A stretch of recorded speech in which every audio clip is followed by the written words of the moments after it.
O governo americano decidiu classificar PCC e Comando Vermelho como organizações terroristas, criando um enorme constrangimento para o governo brasileiro, que vem se opondo a esse tipo de classificação.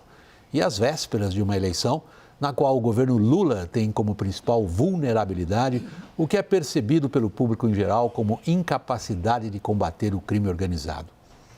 Do ponto de vista dos efeitos práticos no enfrentamento a PCC e CV, há uma grande discórdia entre especialistas sobre essa classificação desses grupos como terroristas e dúvidas mesmo dentro das Forças Armadas brasileiras, para as quais é considerada essencial a cooperação com as forças militares americanas, de preferência sem politização.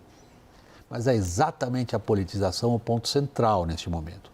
Em princípio, o governo americano dispõe agora, em relação ao governo brasileiro, de um formidável arsenal legal para, anotem, excluir do sistema do dólar instituições financeiras brasileiras que tenham vínculos com organizações declaradas como terroristas.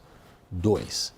Sancionar empresas brasileiras ou multinacionais que operam no Brasil que paguem a intermediários ligados a facções terroristas.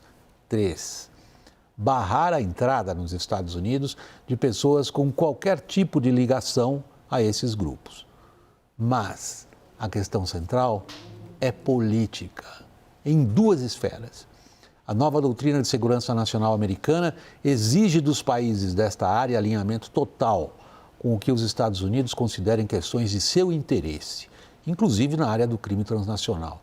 E o governo americano está empenhado em favorecer grupos políticos com os quais tem proximidade, fora do Brasil e aqui no Brasil, onde o caso é a família Bolsonaro.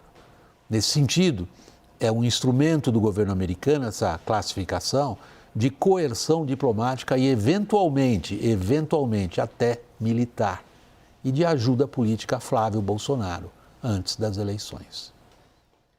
Nessa edição falaremos também do acordo quase finalizado, é o que dizem, né? A gente está cansado de anunciar isso, para encerrar ou pelo menos prolongar o cessar-fogo entre Estados Unidos e Irã. Primeiro vamos aos participantes da roda. Muito obrigado a você, Cromar de Souza, analista político, CEO da consultoria Dharma Politics, professor da Fundação Dom Cabral, pela sua presença aqui no estúdio. Boa noite. Boa noite, William. Um prazer. Temos Daniel Rittner. Boa noite, Daniel.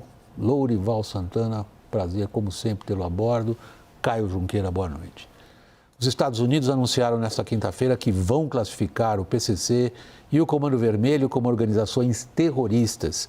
A designação vinha sendo defendida pelo presidenciável Flávio Bolsonaro em várias agendas com autoridades americanas em Washington, enquanto o governo Lula teme riscos até econômicos relacionados a essa medida.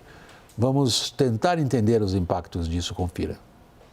As designações do Comando Vermelho e do Primeiro Comando da Capital como grupos terroristas foram divulgadas pelo Departamento de Estado americano nesta quinta-feira e ignoram a tentativa do Brasil de barrar a iniciativa. O governo Lula buscava negociar um pacote com Donald Trump para o combate ao crime organizado. A classificação já era estudada pelo governo Trump, mas o anúncio ocorre após a visita do senador Flávio Bolsonaro, pré-candidato a presidente, ao secretário de Estado norte-americano Marco Rubio. As designações abrem espaço para interferência americana em território brasileiro. O governo teme ainda a exploração política do tema por bolsonaristas durante a campanha eleitoral.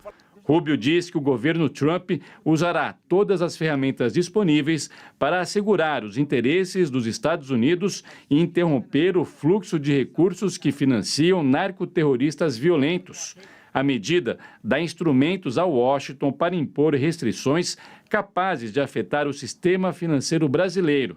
Empresas e instituições financeiras do país ficam expostas por manter negócios, contratos ou transações de qualquer natureza com os suspeitos de ligação com o PCC e o CV.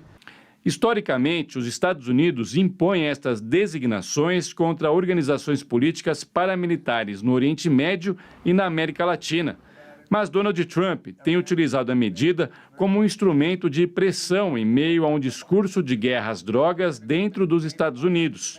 Foi com base no mesmo discurso que os Estados Unidos, sob Trump, justificaram a operação contra Nicolás Maduro na Venezuela.